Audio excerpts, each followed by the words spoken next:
آج ساری دنیا کے مسلمان خانہ کعبہ کی طرف اپنا رخ کر کے نماز ادا کرتے ہیں، بٹ وائی؟ آپ کو معلوم ہونا چاہیے کہ شرائط نماز میں سے ایک اہم شرط استقبال قبلہ ہے، یعنی اگر کوئی مسلمان خانہ کعبہ کی طرف اپنا رخ نہ کرے تو اس کی نماز شروع ہی نہیں ہوگی۔ لیکن خانہ کعبہ ہی کیوں؟ تو آپ کو معلوم ہونا چاہیے کہ خانہ کعبہ مسلمانوں کا قبلہ ہے، لیکن کیا آپ جانتے ہیں کہ خانہ کعبہ سے پہلے مسلمان کسی اور جانب اپنا رخ کر کے نماز ادا کرتے تھے؟ خود ہمارے پیارے آقا حضرت محمد مصطفیٰ صلی اللہ تعالی علیہ وسلم نے 17 مہینے اسی قبلہ کے جانب اپنا رخ کر کے نماز ادا کیا۔ آخر وہ مقدس مقام کون سا ہے جو مسلمانوں کا قبلہ اول رہ چکا ہے؟ آئیے جانتے ہیں۔ بیت المقدس از دا فرسٹ قبلہ آف مسلمز۔ لیکن ایک سیکنڈ، بیت المقدس یا مسجد اقصی؟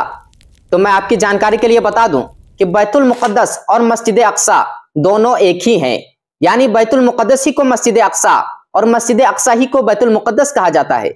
یہ وہی بیت المقدس ہے جو واقعہ معراج کا ایک حصہ ہے جس کا ذکر قرآن کریم میں بھی آیا ہے۔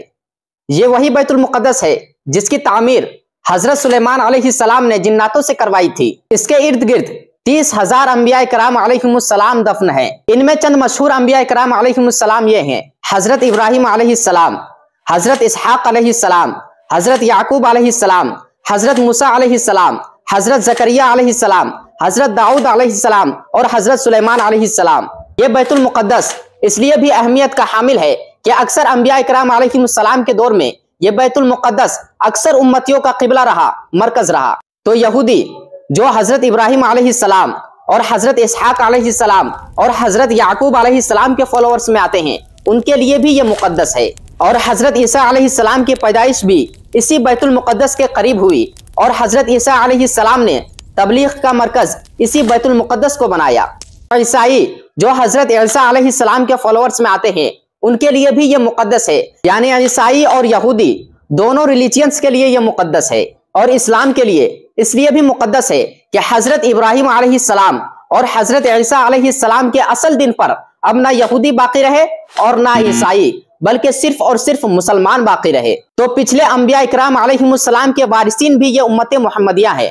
اور اس کے علاوہ ایک عظمت والی چیز یہ بھی ہے کہ جب حضور صلی اللہ علیہ وسلم معراج کی شب اللہ تبارک و تعالیٰ سے ملاقات کے لیے تشریف لے جا رہے تھے، تو حضرت جبریل علیہ السلام نے براق کی سواری کو حرم سے لے کر سب سے پہلے جہاں اتارا تھا وہ بیت المقدس ہے۔ آج بھی وہ جگہ موجود ہے جہاں حضور صلی اللہ علیہ وسلم کی سواری کو باندھا گیا تھا۔ پھر پیارے آقا صلی اللہ علیہ وسلم نے اندر جا کر تمام انبیاء اکرام علیہ السلام کی امامت فرمائی تھی۔ یہ وہ بیت المقدس ہے جہاں سارے انبیاء اکرام علیہ السلام نے نبی کریم صلی اللہ علیہ وسلم کا خطبہ پڑھا۔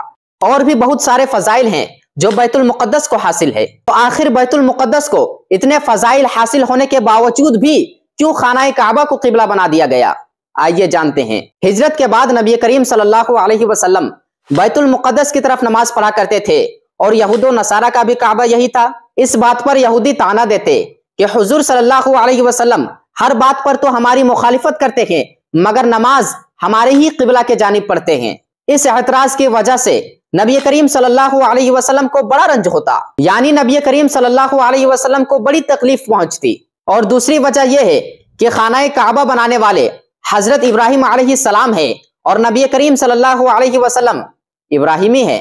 حضور صلی اللہ علیہ وسلم کی خواہش یہ تھی کہ خانہ کعبہ قبلہ ہو جائے۔ ایک دن نبی کریم صلی اللہ علیہ وسلم نے حضرت جبریل علیہ السلام سے فرمایا کہ اے جبریل، میرا دل چاہتا ہے کہ میں خانہ کعبہ کی طرف نماز پڑھوں۔ اس بات پر حضرت جبریل علیہ السلام نے عرض کیا، یا رسول اللہ صلی اللہ علیہ وسلم، میں تو بندہ خدا ہوں، اس کے حکم کے بغیر کچھ نہیں کر سکتا۔ آپ حبیب خدا ہیں، آپ کی دعا رد نہیں کی جاتی۔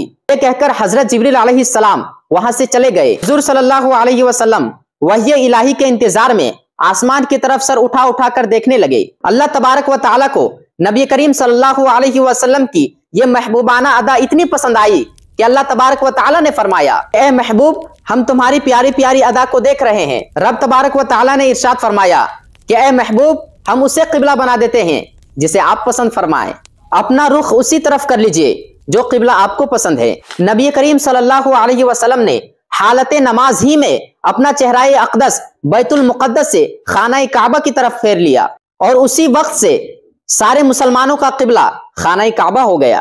امید ہے کہ یہ ویڈیو آپ کو پسند آئی ہوگی. سو سبسکرائب.